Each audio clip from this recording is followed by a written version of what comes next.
Hi, welcome to Dog and Pony. I'm Vince Thompson.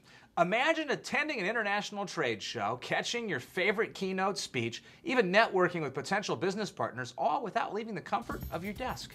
Malcolm Lotzof, CEO of InXpo, is expanding the reach of physical events with his customizable virtual trade shows. What is a virtual trade show? Once you arrive, you can expect pretty much what you'd expect once again at a physical event. You'd arrive and you'd see a theater or an auditorium where we hold our breakout sessions.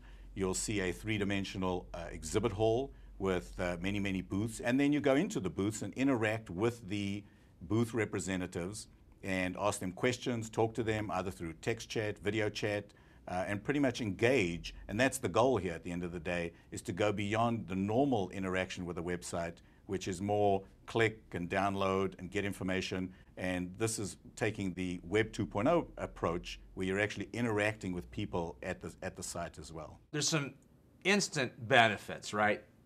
Travel, expense. What are some of the other benefits that one gets from communicating in this fashion? It's an elimination of travel, so no travel costs and no travel time.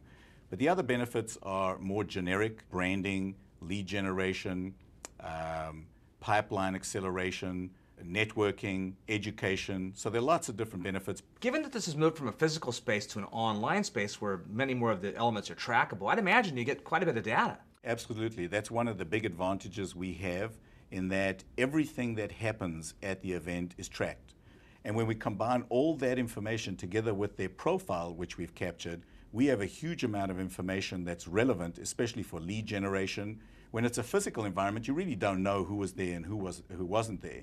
In our environment, you know exactly who was there, what they read, when they came, what time they didn't come. A lot of help to any organization that's looking for compliance. One of our exhibitors said he was surprised by the fact that he was able to analyze the actual text chat and understand what people were looking for.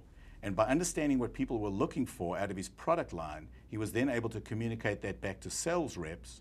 So those are different kind of benefits that we never envisioned, but come out of the data that becomes available to you as part of this exercise. Is this a replacement for physical events? We don't like to look at it as a replacement for physical events. We have many of our clients that are publishers or physical event hosts. They own a property and they're looking to generate more revenue from their properties than they're doing today. So we'll have publishers that might have a physical event in a magazine and supplement it with an online event. And the beauty is, where you can only have a physical event once a year, you can have virtual events pretty much any time you want. It's just pretty much switching it on, inviting the audience to come, and preparing the content, obviously. So Malcolm, you've run a couple companies before. Tell us what brought you to this one. I have now been involved in 3 different companies with a group of good friends, and we've been partners. There are really 3 of us that have been partners for 20 years now. First company I started was a financial systems company, and we grew that to a nice sized business and sold that to a public company. We then started a new company which focused on professional automation, time and billing systems.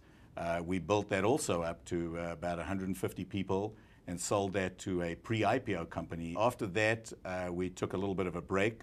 We started this in 2004. The same group, we decided not to get back into finance. We wanted to do something where the debits and credits didn't have to balance. We thought it would be easier.